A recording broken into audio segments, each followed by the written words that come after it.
In ancient times, there was a king in the city of Babylon. His name was Darius, son of Ahasuerus and grandson of Cyrus. He reigned over the greatest kingdom in the world, which stretched as far as the Eastern Sea. It was during the reign of King Darius that one of the most unforgettable events of the Bible took place. The king had many wives, but one of them stood out among all the others, the queen of the empire, the beautiful and intelligent woman named Esther, who became famous for her beauty and wisdom, as well as for saving her people from extinction. By the way, do you know her story? Click here to find out how a Jewish girl became an empress and saved her nation. Now back to our story. King Darius liked to show off his power and strength, and so he gave orders to build a huge statue made of gold, 60 cubits high, and to put it on top of the mountain in the plain of Dura. Then he issued a decree throughout the vast empire that everyone must worship this golden image when they hear the sound of the horn, the flute, the lyre, and the psaltery. Those who didn't fall down and worship would be immediately thrown into a burning fiery furnace. In the same city lived a man named Daniel, who prayed 3 times a day, morning, afternoon, and evening. He opened his windows on the 2nd floor towards Jerusalem, and he couldn't help but kneel down before his Lord and pray, just as he always did, and just as he always will. But unfortunately, one of the king's officials reported this to him, saying, "I saw Daniel praying and begging for mercy from his Lord, and he did not turn away from praying before your image."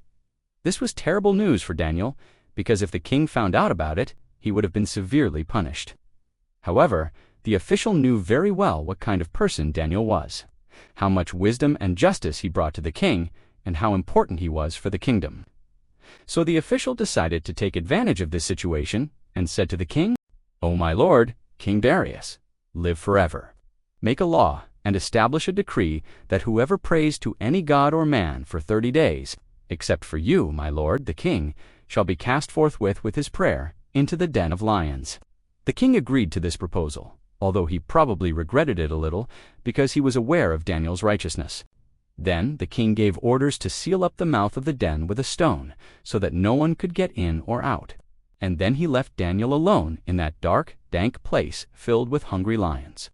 But even in such a hopeless situation, Daniel continued to pray, as he always did, and he wasn't afraid.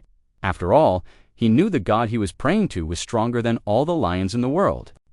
It is worth noting that Daniel wasn't the only one in danger. His companions, Hananiah, Mishael, and Azariah, were also in great danger. They were all righteous men, and they didn't want to disobey the king's command to stop praying. And so night fell. The moon rose in the sky, and the friends spent the night praying, singing psalms and praising their God, Yahweh, who protects those who trust in him. They trusted God so much that they didn't even ask him to protect them from the lions, because they knew he wouldn't let anything happen to them. As the first rays of dawn penetrated through the cracks in the stones and illuminated the faces of the captives, suddenly the ground began to shake and roar. And that meant only one thing: the lions wanted to eat. Daniel and his friends felt the heat coming from those wild beasts, and now their faith was being tested like never before. But after a while, the roaring subsided, and everything went quiet again.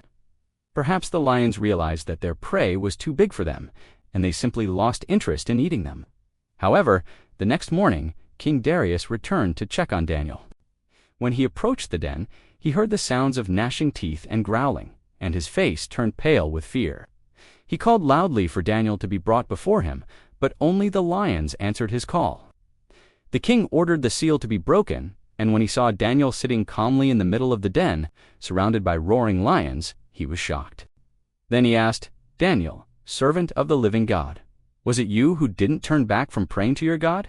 To which Daniel replied, "Yes, my lord, I was praying, and since you gave me such a chance, I could not turn back." "Your order, my lord, cannot be repealed nor annulled. My God is strong enough to deliver me from lions and from their clutches." When the king heard these words, he was deeply moved and ordered to have Daniel brought out of the den. Immediately, the lions became tame and friendly, and it seemed as if they were wagging their tails, showing that they weren't dangerous at all.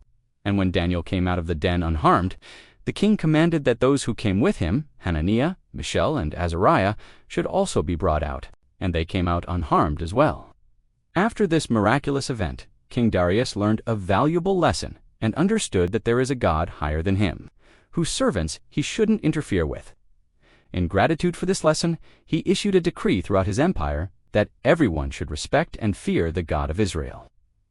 As a result, Daniel and his friends were saved, and their faith in God only grew stronger. Let's remember a few lessons from this story. First, we see Daniel's unwavering faith in God. No matter how dangerous the situation was, he didn't doubt that God would protect him. Second, we learn that God is merciful and compassionate.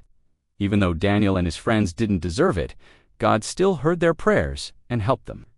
Third, we understand that God is powerful enough to overcome any obstacle. He doesn't need anyone's permission to perform miracles, and he's able to save those who trust in him. Finally, we see that God is just and righteous. He rewards those who serve him and punishes those who oppose him. So remember, no matter how difficult the situation may seem, trust in God. He's more powerful than any lion, and he loves you very much. We thank you for watching our video and invite you to watch another video on our channel. We wish you a wonderful day.